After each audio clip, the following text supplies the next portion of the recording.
제목이 은혜인데 정말 은혜스러운 찬양이었습니다. 감사합니다. 오늘 우리에게 주시는 하나님의 말씀, 신약성경 마가복음 7장 24절로 37절입니다. 마가복음 7장 24절로 37절 한 절씩 교독합니다. 예수께서 일어나사 거기를 떠나 두로 지방으로 가서 한 집에 들어가 아무도 모르게 하시려 하나 숨길 수 없더라.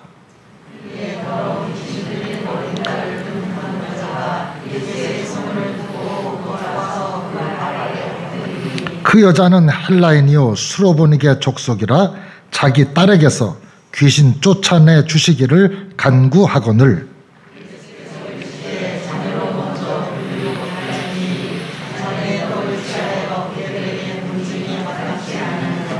여자가 대답하여 이르되 주여 올소이다. 많은 상 아래 개들도 아이들이 먹던 부스러기를 먹나이다.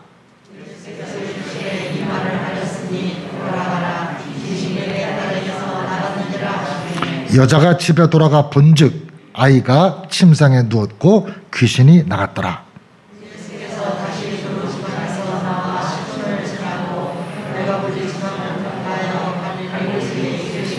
사람들이 귀먹고 말 더듬는 자를 데리고 예수께 나와 안수하여 주시기를 간구하거늘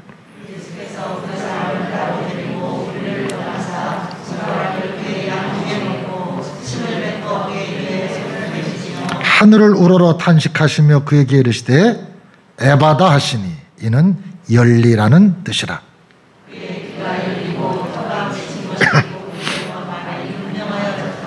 예수께서 그들에게 경고하사 아무에게도 이르지 말라 하시되 경고하실수록 그들이 더욱 널리 전파하니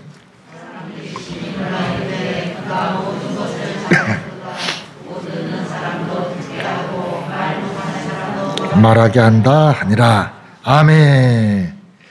할렐루야. 하나님의 크신 은총이 가을의 넉넉함으로 성도 여러분에게 함께 하시기를 바랍니다. 여전히 힘들고 불편함이 우리를 놓아주지 않고 있지만 감사와 기쁨은 성도됨의 존재 양식입니다. 하얀 이슬이 내리기 시작한다는 백로를 지나고 밤과 낮의 길과 같은 추분을 지나고 돌아오는 금요일 8일이 한로입니다. 이제는 찬 이슬이 내리기 시작하는 때입니다. 농촌에서는 기온이 더 내려가기 전에 추워지기 전에 서둘러 추수를 마치는 한창 바쁠 때입니다. 이런 말씀을 드리지만 사실 농촌 이야기가 우리들에게는 낯설게 느껴집니다. 아스팔트만 내려다보지 말고 황금빛 추수철의 들녘도 좀 보아야겠고 노을 지는 강변의 역사도 보면서 푸른 하늘도 보고 마음의 여유를 가지고 살아가실 수 있기를 바랍니다. 너무 각박하게 코로나와 여러 가지 일들이 우리를 힘들게 하다 보니까 많은 것들을 우리가 잃고 살아가고 있습니다. 오늘 성경 본문 말씀은 마가복음 7장 후반부입니다. 7장의 전반부에서 예수님이 아주 성가신 일을 당했습니다. 예루살렘에서부터 바리새인과 서기관들, 제가 볼 땐 조금 대표 선수들 같아요. 이런 사람들이 내려와서 예수님에게 따지는 겁니다. 네가 왜 안식일을 범하느냐? 안식일에 왜 사람을 고쳐서 의료 행위를 하느냐? 일하지 말라고 그랬는데 왜 네 제자가 안식일에 밀을 이렇게 따가지고 이렇게 비벼서 그 나락을 털어먹었느냐? 추수하고 탈곡하고 왜 안식일에 하지 말라는 일을 하느냐? 전통을 어기고 계명을 무너뜨린다고 이들이 예수님에게 시비를 걸고 분쟁을 일으켰습니다. 그들은 신앙의 전통을 지킨다고 말을 했지만 그들이 지키는 것은 기득권이요 종교적인 권위였습니다. 그들에게는 사랑과 섬김은 없고 정죄와 판단만이 그들의 목소리고 그들의 주장이었던 것입니다. 예수님 그들에게 여러 가지 말씀을 하시고 난 뒤에 아마 답답하셨을 겁니다.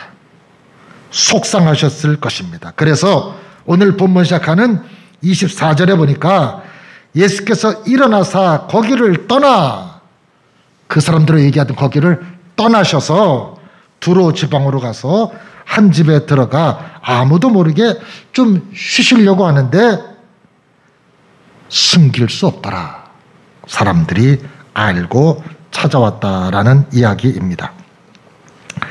두로나 그 옆 시도는 항구입니다. 외지인들이 많이 드나드는 것이고 또 이미 예수님의 소문이 넓게 퍼졌습니다. 오늘날은 뉴스라든지 SNS 이런 걸 통해서 소문이 금방 퍼지지만 옛날엔 다르게 말로 전해졌을 텐데 그래도 옛날에도 소문이 되게 빨리 전해졌지요. 이방인들도 그 지역 사람들도 예수님이 어떤 분인지 예수님이 어떤 능력을 가지고 있는지를 잘 알고 있었습니다. 한 여인이 찾아오는 것으로 오늘 본문이 시작됩니다. 그런데 유대인들은 좀 독특합니다. 자기들 스스로 선민이라고 생각을 하는데요. 이 자부심이 때로는 자만심으로 느껴집니다. 이 과도한 자부심이 다른 사람을 무시할 때가 많이 있었습니다. 자기들을 통치하고 있는 로마 제국 사람들에게는 함부로 의시될 수 없었겠지만 로마 사람한테는 꼼짝 못해도 그 주변의 이방인들 이런 사람들에 대해서는 혐오하는 표현을 즐겼었고요.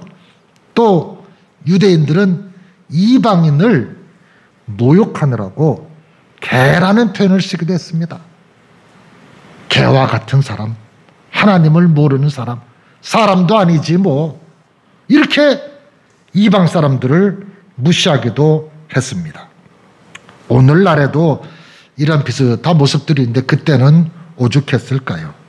자, 본문에 언급되는 수로보니게 여인은 팔레스타인 가나안 땅 원주민이었는데 오래전에 본토에서 쫓겨난 이들입니다. 전형적인 약소 민족에 해당됩니다. 오늘날로 말하자면 전쟁 뭐 이런 분쟁 때문에 쫓겨나서 난민 같은 그런 사람이 이 수로보니게 여인입니다. 구석으로 내몰려 살다 보니까 무시당하고 하대받는 것이 익숙했는지도 모르겠습니다. 그런데 오늘 본문에 이 수로보니게 여인은 강단이 있는 여자였습니다. 여러분 강단이라는 말 아세요? 어려움을 굳세고 씩씩하게 견뎌내는 힘. 국어사전에 그렇게 나와 있습니다. 여자는 강단이 있었습니다. 저는 그 강단을 이렇게 생각합니다. 이 사람이 엄마였기 때문에 자기 어린 딸이 귀신에 들렸기 때문에 그 딸이 귀신으로부터 노임받고 건강하게 되기를 바라는 그 어머니의 마음이 부끄러움이나 모욕이나 무시하는 것을 이겨내고 결국에는 주님의 응답을 받지 않았을까. 여자는 약해도 어머니는 강하십니다.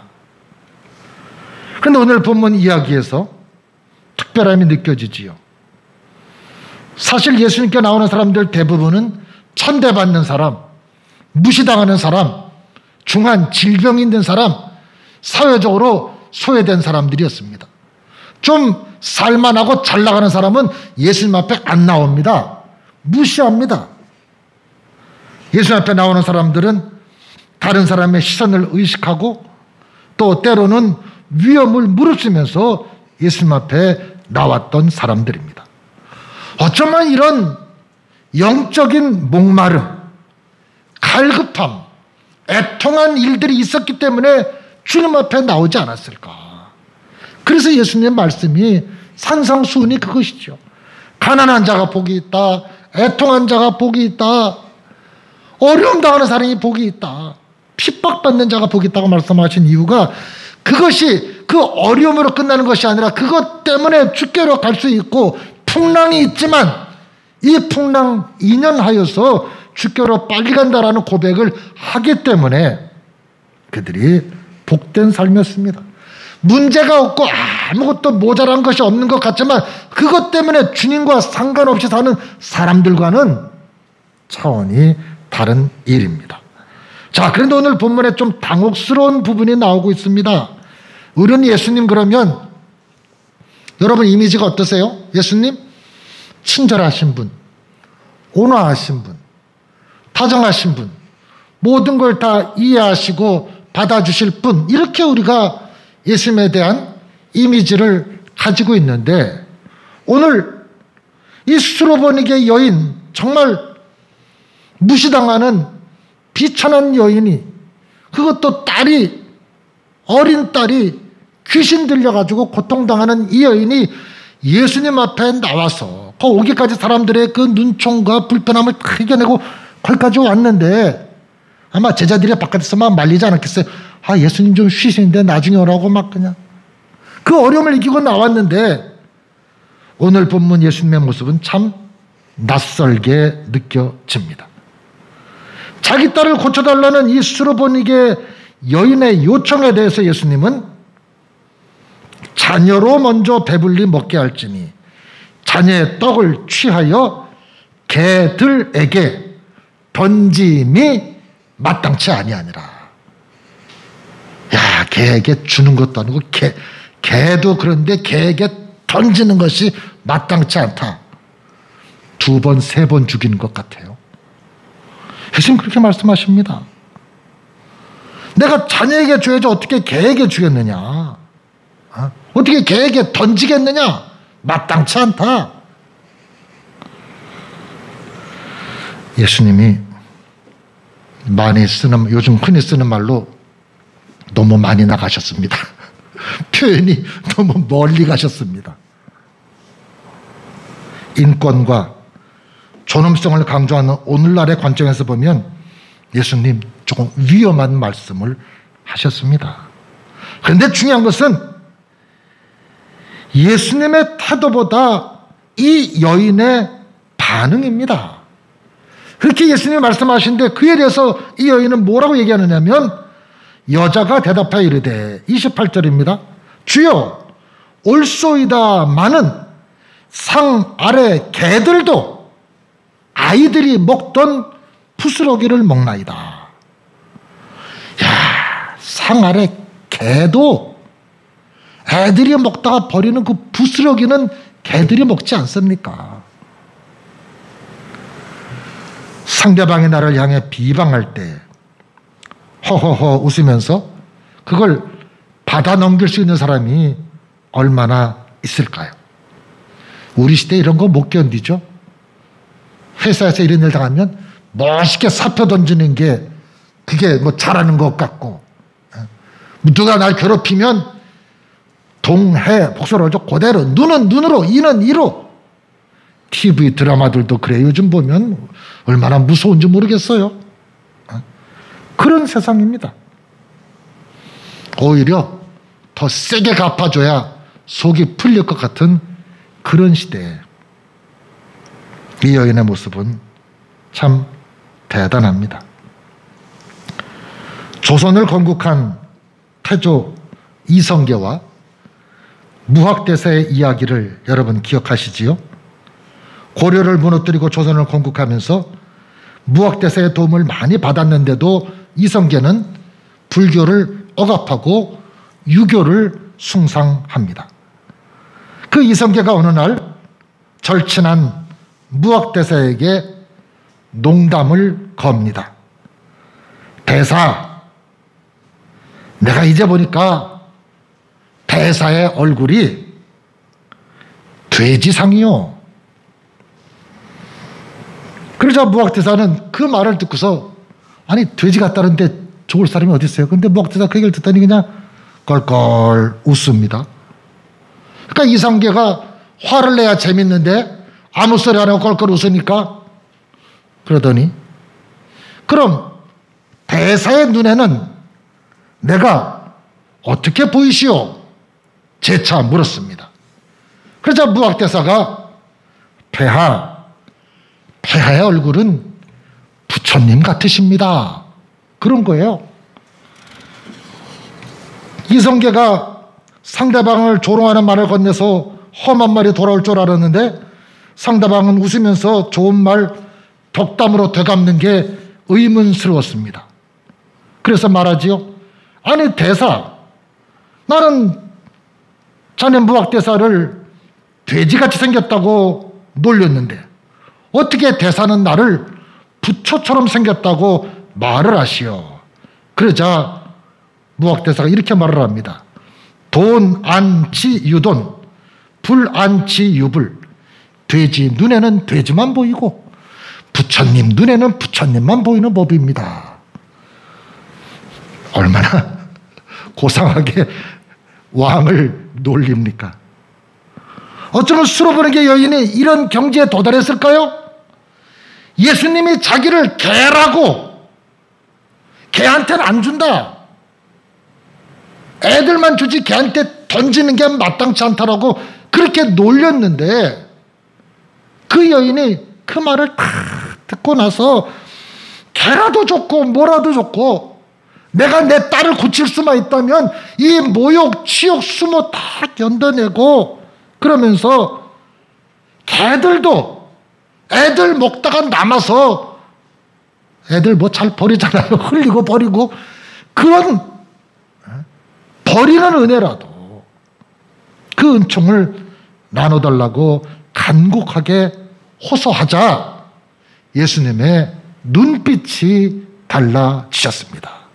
그 달라진 그 눈빛에 대한 표현이 이 말을 하였어요. 네가 그런 말을 했으니 이걸 조금 길게 한다면 내가 네 믿음을 알았다. 내가 네 중심을 알았다. 네 원이 이루어지리라. 아마 이런 표현이 뒤에 생략되어 있을 것 같아요. 그러면서 집에 돌아가라. 귀신이 네 딸에게서 나갔느니라. 야, 이 말 듣고 갈 수 있을까요? 딸은 멀리 있는데 웬만한 사람 같으면 예수님 우리 집에 같이 가서 딸내미를 붙잡고 어떻게 기도를 해주시든지 뭐 백부장의 믿음 비슷하지요. 자기 하인을 멀리서 말씀으로 고쳐만 달라고. 여인이 믿음으로 집에 돌아가 보니 예수님이 말씀하신 대로 되어 있었습니다. 할렐루야. 이 여인은 그 모든 어려움을 지혜롭게 극복을 합니다. 이 여인의 사건에 이어서 예수님은 두로와 시돈 지방을 떠나서 다시 갈릴리 지역으로 돌아옵니다. 여기 갈릴리로 돌아와서 여기 귀먹고 말 더듬는 자를 만나게 되는데 이 오신 거리가 한 50km 됩니다. 예수님이 참 먼 거리를 다니시면서 말씀을 전하십니다. 어떻게 보면 이 수로보니게 여인과 귀먹고 말 더듬는 자가 무슨 연관이 있길래 이 두 이야기가 이렇게 붙어서 나올까? 예수님이 갈릴리로 돌아오자 많은 사람들이 주님을 찾습니다. 그 중에 사람들이 귀 먹고 말 더듬는 사람을 데리고 옵니다. 이 순서가 중요합니다. 귀를 먹으니까 말이 더듬어지는 겁니다. 들어야 말을 하는데 잘 안 들리니까 말을 안 하게 되고 말을 더듬고 이 청각이 이 언어 장애로 이어지게 되는 거죠. 자, 이번에 예수님의 반응이 아주 즉각적입니다. 수로보니게 여인에게는 아주 큰 시험을 주면서 자녀의 떡을 개에게 뭐 이런 표현을 했었는데 이 귀먹고 말 더듬는 이 사람은 예수님이 즉각 그 사람에게 은혜를 베푸십니다.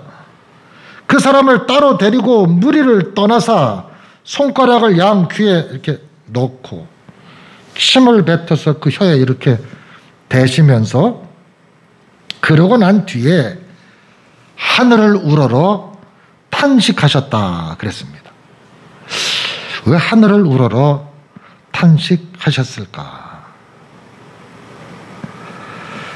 앞서 술어보는 게 여인에게 자녀에게 줄 떡을 어떻게 개에게 주느냐라는 말씀, 그것처럼 비슷한 느낌이 듭니다.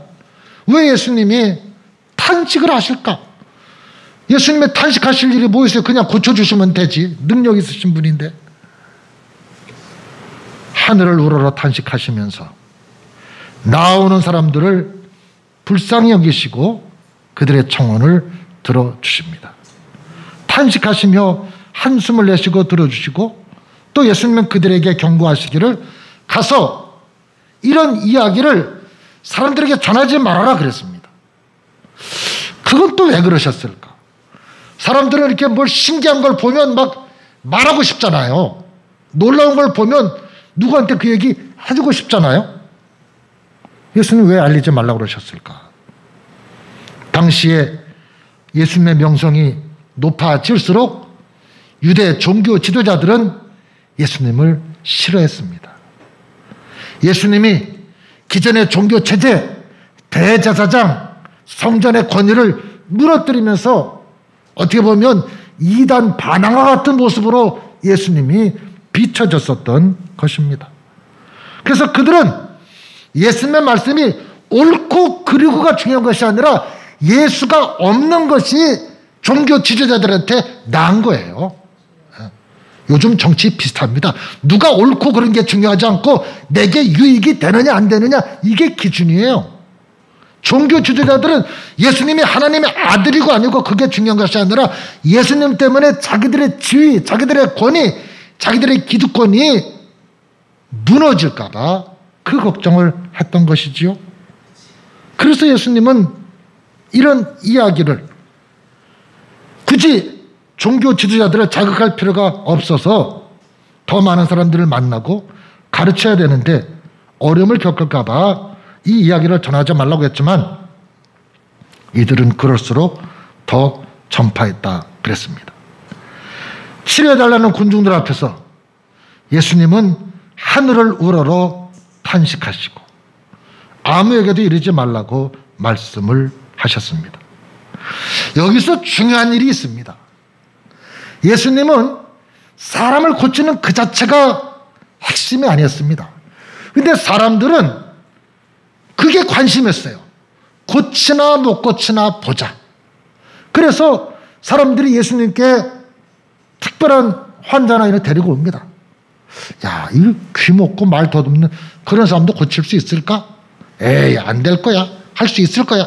그러니까 예수님의 그 치유 사역이 왜 일어날지에 관심이 없고 볼거리, 관심거리, 여기에만 사람들이 주목했던 것입니다.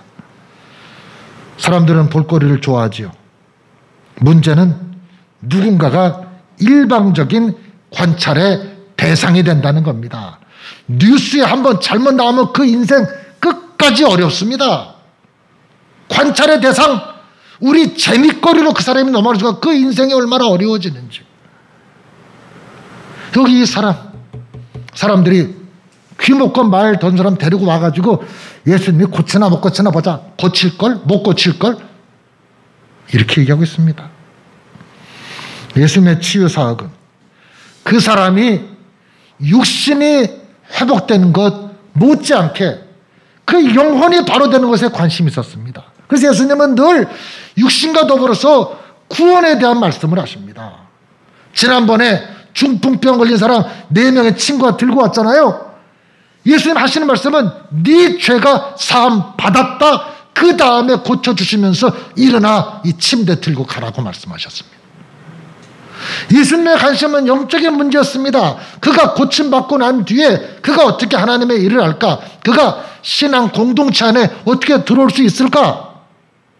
그를 통해서 어떻게 하나님의 나라가 이루어지고 확장될까? 이게 예수님의 관심인데 사람들은 야, 구경하자. 장님이 눈 뜰 수 있을까? 귀머거리가 들을 수 있을까? 앉은 배가 일어날까? 사람들은 예수님을 구경거리로 생각을 했다라는 것입니다.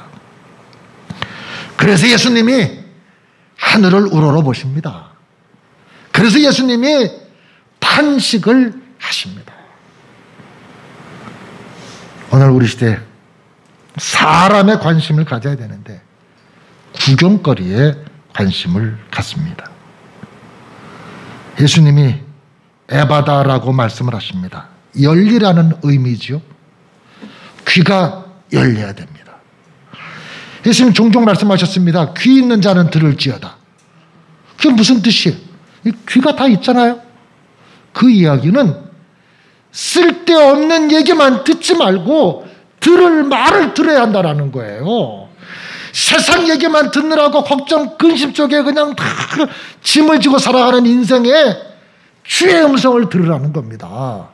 여기 입이 열린다는 얘기는 쓸데없는 말만 하고 사는 것이 아니라 해야 될 말을 하기 위해서 그 입이 열려야 된다는 겁니다.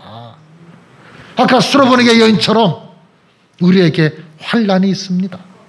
신앙에도 어려움이 있습니다. 교회도 어려움을 겪을 수 있죠. 그 어려움을 우리는 믿음으로 넘어설 때에 우리에게 에바다의 축복이 다가오는 것입니다. 여러분 세상살이가 얼마나 힘듭니까? 그냥 확 막 이러고 싶을 때가 얼마나 살면서 순간순간 많이 뭐 울컥 올라오고 말이죠. 오늘 수로보니게 여인이 그걸 다 쓸어내리면서 이겨냅니다. 여러분 세상에서 수로보니게 여인처럼 무시당할 때가 있을지도 모릅니다. 남들한테 수모를 겪을 때가 있을지도 모릅니다. 기독교인이라는 이유로 쓸데없이 괜하게 손해볼지도 모릅니다. 그렇더라도 이 수로보니게 여인처럼 그걸 넘어서는 믿음을 보일 때 귀가 열리고 입이 풀어지는, 혀가 풀어진 역사가 우리에게 다가오는 것입니다. 우리의 귀는 하늘의 음성을 들어야 합니다. 우리의 입술은 해야 될 말을 해야 합니다. 하나님의 선하신 창조를 믿고 이 역사가 그냥 사람들이 이렇게 막 그렇지 않습니다. 사람들이 끌고 가는 역사가 아닙니다. 하나님의 뜻에 따라서 이 역사가 흘러갑니다. 우리는 자연을 통해서, 이웃을 통해서, 말씀을 통해서 하나님의 음성을 듣고 깨달아야 합니다. 돌아오는 한 주간도 여러분에게 어려운 일이 있을지 모릅니다. 어려운 가운데서도 주의 음성을 듣고 여러분의 입술이 복된 말씀으로 주의 뜻을 실천하면서 하나님과 행복한 동행을 하시기를 간절히 기원합니다. 저도 그렇게 살도록 노력하겠습니다.